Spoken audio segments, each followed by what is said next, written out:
বলল, আমার একটি শেষ ইচ্ছা আছে, আমি চাই আপনি প্রতিশ্রুতি দেন যে এটি আপনি পূরণ করবেন। ম্যাডাম তাকে আশ্বস্ত করলেন, এটা প্রতিটি বন্দির অধিকার, তোমারও আছে, আমরা সর্বোচ্চ চেষ্টা করব তোমার শেষ ইচ্ছা পূরণ করতে। তিনি অবাক ছিলেন যে সে এত ধীরে এবং শান্তভাবে তার শেষ ইচ্ছার কথা বলছিল। ম্যাডাম তাকে সস্নেহে বললেন, চলো, ডিএম সাহেব নিজেই তোমার শেষ ইচ্ছা সম্পর্কে জানতে চাইবেন। ম্যাডাম শহীদকে নিয়ে ডিএম সাহেবের কক্ষে চলে গেলেন। ডিএম সাহেব তাকে গভীর মনোযোগ দিয়ে দেখলেন এবং বললেন, বেটা, তোমার শেষ ইচ্ছে কি? জিনাত অবাক হয়ে গেলেন যে ডিএম সাহেব এই বন্দির সাথে এত ভালোভাবে ব্যবহার করছেন কেন। সাধারণত এমনটা দেখা যায় না, কিন্তু হয়তো তিনি সত্যিই কিছু জানতেন বা তিনি বন্দির বিষয়ে বুঝতে পেরেছিলেন কেন তাকে শাস্তি দেওয়া হচ্ছে। এই কারাগারে সাধারণ এমন বন্দিরা ছিল যাদের অপরাধ ততটা গুরুতর ছিল না, কিন্তু শাস্তি ছিল কঠোর। অন্যদিকে বড় বড় অপরাধীরা বাইরে স্বাধীনভাবে ঘুরে বেড়াচ্ছিল। শহীদ গম্ভীরভাবে শ্বাস নিয়ে বলল, স্যার, আমার শেষ ইচ্ছে হলো আমি জীবনের প্রথম ও শেষবারের মতো বিয়ে করতে চাই।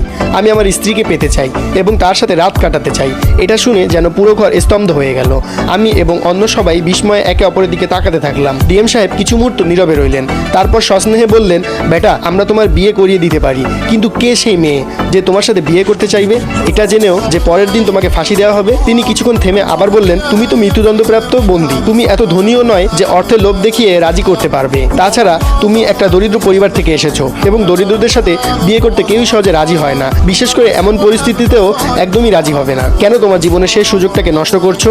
অন্য কিছু চাও, খাওয়া দাওয়া কিছু করো বা বিশেষ ব্যক্তির সাথে দেখা করো, আমরা সবকিছু করতে রাজি আছি, কিন্তু বিয়ে এটা সম্ভব নয়। তোমার সাথে বিয়ে করতে কেউই রাজি হবে না, আমরা তোমার বিয়ে কিভাবে করাবো? শাহিদ অত্যন্ত শান্তভাবে জবাব দিল, সাহেব, আমি আগেই বলেছি আমার শেষ ইচ্ছে বিয়ে, কিন্তু চিন্তা করবেন না, আমি এমন একটি উপায় বলবো যাতে আমার ভাগ্যে যদি বিয়ে লেখা থাকে তবে তা হয়ে যাবে। সবাই বিস্ময়ের চোখে তার দিকে তাকিয়ে থাকলো। তাদের মনে এক মুহূর্তের জন্য চিন্তা জেগে উঠলো, সে কি ইন্সপেক্টর জিন্নাতের সাথে বিয়ে করার জেদ ধরবে? কিন্তু শাহিদ যা বলল তা আরো বিস্ময়কর ছিল। সে শুধু এতটুকু চাইছিল ঘোষণা করে দেওয়া হোক শাহিদ যে ফাঁসির আসামি, এমন এক নারীর সঙ্গে বিয়ে করতে চায় যে কেবল একদিনের জন্য তার রাতে সঙ্গী হতে রাজি হবে। এটা শোনার পর ঘর যেন স্তব্ধ হয়ে গেল।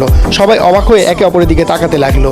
বিষয়টা এতটাই অদ্ভুত ছিল যে যে শুনছিল সে তার নিজের কানকেও বিশ্বাস করাতে পারছিল না। শাহিদ জেলা ম্যাজিস্ট্রেটের কাছ থেকে এই প্রতিশ্রুতি আদায় করলো, যদি কোনো নারী তার সঙ্গে এই বিয়েতে সম্মত হয় তবে তাকে কোনো রকম ভাবে বাধা দেওয়া হবে না, বরং সে পুরো রাত তার সাথেই কাটাতে পারবে। তার এই চালাকির কথা শুনে কর্মরতরাও চিন্তায় পড়ে গেলেন। কিছুক্ষণ ভাবার পর জেলা ম্যাজিস্ট্রেট বললেন, বেটা, আমাদের পুরো বিশ্বাস তোর এই শর্তে কেউ রাজি হবে না।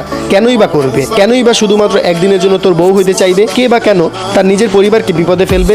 কিন্তু শহীদ একদম নিশ্চিতভাবে শান্তস্বরে বলল, আপনারা শুধু ঘোষণা করে দিন, এটাই আমার শেষ ইচ্ছে। আমি দেখতে চাই এই পৃথিবীতে কোনো দয়ালু মেয়ে আছে কিনা। যদি কেউ না আসে তাহলে আমার কোনো ইচ্ছা থাকবে না। তারপর চাইলে আপনারা আমাকে ফাঁসিতে ঝুলিয়ে দিন। শাহিদের এই জেদের সামনে সব কর্মকর্তারা অসহায় হয়ে পড়লেন এবং শহরে ঘোষণা করে দেওয়া হলো শহীদ নামক এই কয়েদিকে 2 দিন পর ফাঁসি দেওয়া হবে। তার শেষ ইচ্ছে হিসেবে একদিনের জন্য কোনো মেয়েকে বিয়ে করতে চায়। যদি কোনো নারী এতে সম্মত হয় তবে সে এগিয়ে আসতে পারে। এই ঘোষণা পুরো এলাকায় ছড়িয়ে পড়ল, কিন্তু সবার মনে নিশ্চিত বিশ্বাস ছিল কেউ